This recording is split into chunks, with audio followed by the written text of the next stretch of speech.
자, 안녕하세요. 신호 부동산의 이상기 대표입니다. 오늘은 베트남에 새롭게 떠오르는 여행지에 대해서 한번 알아보도록 하겠습니다. 새롭게 떠오르는 여행지 그러면 좀 생소하실 수 있는데요. 생소하신 것도 있고 지금 각광을 받기 시작한 여행지도 있기 때문에 너무 어렵지 않을 것 같습니다. 대표적으로 떠오르는 여행지 중에 하나가 이제 사파 님빈이 있고요. 그렇죠? 그 다음에 이제 새롭게 떠오를 자리로 이제 뿌이년, 쾌년이라고 불려지는 곳이 있고요. 그 다음에 이제 유럽 사람들, 이런 사람들이 많이 가는 풍량개방, 산동 동굴이라는 곳이 있고요. 그 다음에 이제 한 곳이 더 있다 그러면 이제 건터, 남쪽 끝에 있는 건터 시가 있게 되겠습니다. 이 네 곳에 대해서 오늘 한번 자세히 알아보도록 하겠습니다. 자, 이제 첫 번째로 꾸이년. 베트남 애들은 꾸이년, 우리 한국 사람이 이름은 쾌년이라는 곳을 한번 알아보도록 하겠습니다. 쾌년 그러면 한국 월남전, 이 한국군이 월남전 당시에 맹호부대가 주둔했던 곳이기도 합니다. 그 쾌년시에 가면요, 맹호부대 박물관이 있을 정도로 이렇게 잘 구현되어 있습니다. 맹호부대 이렇게 사단 마크가 있고 거기에 이제 여러 가지 유물들이 되어져 있습니다. 이 쾌년 같은 경우는 바닷가를 앞에 쭉 끼고 큰 찾길을 건너면 바로 호텔이 있는, 어떻게 보면 나트랑하고 비슷한 분위기의 도시다라고 보실 수 있는데요. 좀 더 유순하고 좀 더 날씨가 덜 더우니까 괜찮은 것 같아요. 그리고 굉장히 주변 경관이 수려하기 때문에 새롭게 이제 각광받는 곳이 되지 않을까 하는 것으로 파악하고 있습니다. 그리고 이제 쾌년 같은 경우는 이제 그 국제공항이 만들어졌기 때문에 한국에서 한 3년 전인가요? 전세기로 한 6개월 정도 줬던 적이 있는 것 같아요. 그래서 이제 쾌년 같은 경우는 이제 새롭게 한국 사람들의 월남전 당시의 명호부대의 이 추억과 그리고 아름다운 자연 환경이 맞물려지는 곳이다, 이렇게 봐주시면 좋을 것 같습니다. 자, 이제 두 번째로는 사파 님빈을 알아보도록 하겠습니다. 이 베트남에서 제일 북쪽에 있는 곳이 사파라고 보시면 될 것 같아요. 사파에 가시면 동남아시아의 지붕이라 불려지는 판시판 산이 있죠. 이 판시판 산의 높이가 3,140m나 되는 아주 높은 산이에요. 그 높은 산을 많은 사람들이 매일 올라가고 있어요. 그러면 이 판시판 산을 어떻게 올라가냐, 그걸 언제 걸어 올라가냐, 이렇게 반문하실 수 있는데, 이 판시판 산을 올라가려고 그러면 이동하는 어떤 장비를 세 가지 정도 사용하셔야 되는데, 첫 번째는 기차를 타고 한 15분 정도 가서 내려서 한 400m 정도 걸어가서 이제 그 케이블카죠.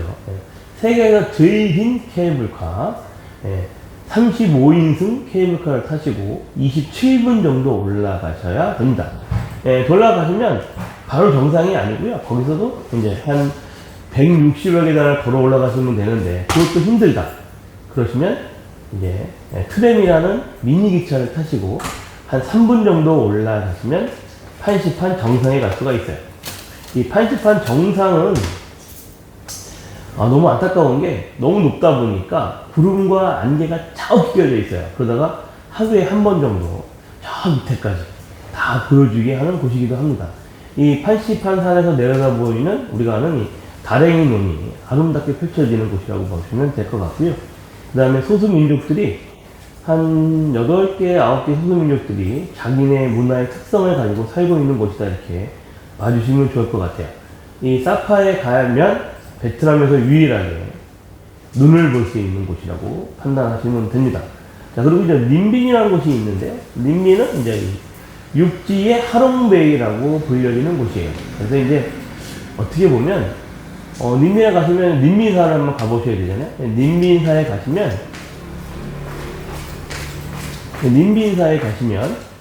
천년 고찰에 절을 구경할 수 있고요.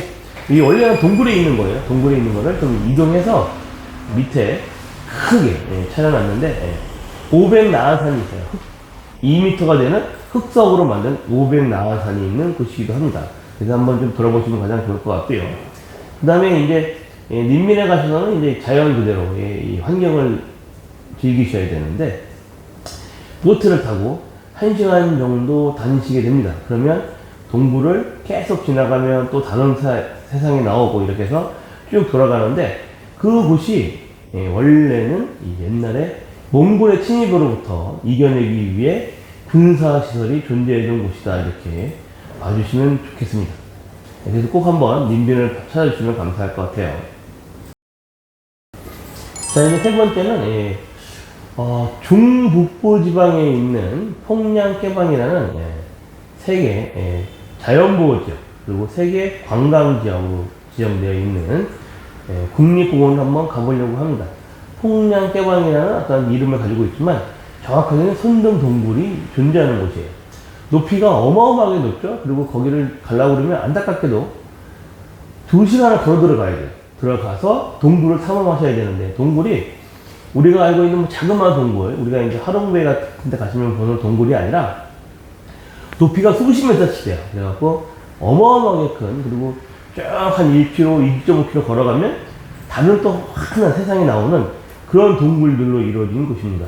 안타까운 건 이 폭량깨방 이 손등 동굴은 관광객 수를 제한하고 있어요. 그래서 무조건 많이 받는 게 아니라 하루에 몇 명씩 이렇게 제한을 두고 있다고 보시면 되고요. 그래서 안타깝게도 지금 예약하셔야 한 1년 반 후쯤에나 관광을 할 수 있다, 들어가 볼 수 있다, 이렇게 보시면 돼요.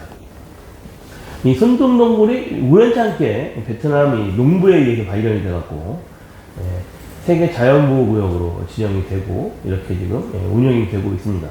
저도 아직 못 가봤어요. 예약은 해놨는데 뭐 1년 반 후에 오려니까 이제 제가 이제 한 8개월 남은 것 같아요. 제가 8개월 후에는 꼭 가서 이 손등동굴을 한번 촬영해서 여러분들과 한번 공유하도록 하겠습니다. 자, 이제 새롭게 떠오르는 관광지 건터에 대해서 알아보도록 하겠습니다. 건터 그러면 많은 분들이 야, 거기가 어디야, 이렇게 오해하실 수 있는데요. 지금 한국에 들어가 있는 베트남 며느리들, 그죠? 10중 8구는 건터 사람들이 가 있다고 보시면 돼요. 그냥 아주 그냥 쭉 평야에 강이 하나 흘러가는 곳이다 보시면 되고요. 거기는 전형적으로 이 강이 바다까지 이어지다 보니까 이 수산시장이 발달되어 있는 곳입니다. 그래서 거기 같은 경우는 야간에 또는 새벽에 수산시장을 돌아볼 수 있는 곳이고요. 진짜로 베트남 시골의 모습을 제대로 느낄 수 있는 곳이라고 보시면 될 것 같아요. 왜 베트남의 건터에서 많은 사람들이 한국으로 시집을 갔냐? 그쪽 친구들이 좀 대체적으로 이쁘고요, 똑똑해요. 그래서 그 친구들이 가서 잘 살면 주변 사람들이 친구를 소개하든 동생을 소개시켜달라 이렇게 해서 결혼해서 많이 한국에 들어가 있고요. 요즘은 또 이제 유명한 우리나라 대표적인 여행사들이 건터에 대해서 관심을 갖고 여행 상품을 개발하고 있어요. 그래서 그 전에 건터를 방문하시는 게 좀 더 저렴하고 좀 더 여유롭게 여행을 할 수 있다고 이렇게 말씀을 드리고 싶습니다.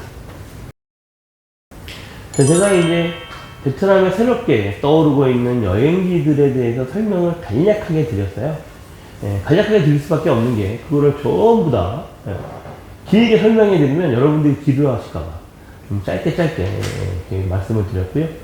그러한 부분들에 대해서 정확히 좀 자세히 알고 싶으신 분들은 여기 화면에 나오고 있는 카톡 아이디 또는 저희 댓글창 이렇게 좀 연락을 주시면 제가 소상히 알려드리도록 하겠습니다.